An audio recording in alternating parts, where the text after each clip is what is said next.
tabriklaymiz sizni. Yana o'sha professorskiy g'alaba bo'ldi. Lekin bizda bor ma'lumotlarga ko'ra, ozgina o'sha sizni sog'lig'ingiz tomonidan muammolar bor edi. Ularni to'g'rilab, mana shu lecheniya qilib. Endi albatta o'tgan oy Bishkekda bo'ladigan jangim qoldirildi. Ozgina shamollash bo'ldi. Bilmayman O'zbekistonda butun hamma shamollaganmi?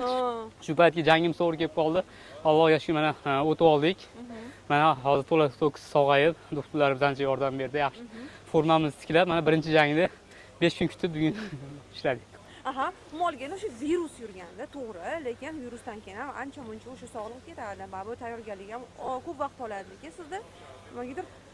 Endi albatta alhamdulillah hammasi Allohdan. Tiklanishlar oyini ancha yaxshi bo'ldi. Allohga shukr. Hammasi o'tib ketdi. Endi o'zlari ko'rdinglar jangni. Birinchi jangingiz baribir ozgina ring ham o'ta yumshoq. Shuning uchun degisa qilishga qiyin bo'lyapti. Endi moslashyapmiz. Endi ozish havoni nimasi yo'q, farqi yo'q. Aha. Molganda ochilib oldingiz. Birinchi jang yaxshi.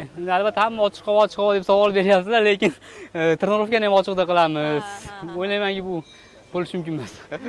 Molgada hozir ko'pchilik mana chet el nashrlari bu hozir katta shu mukofot puli haqida gapiryapti. Lekin siz bundan ham katta mukofot pullari uchun jang qilgansiz. Menimcha sizga bu unchalik katta ahamiyat tegadi. Endi albatta Alloh nasib qilsa, nima desa bo'ladi? Dengi deydi, dengida. Qancha bo'lsa kam deydi. Harakat qilyapti avvalo birinchi pul uchun emas.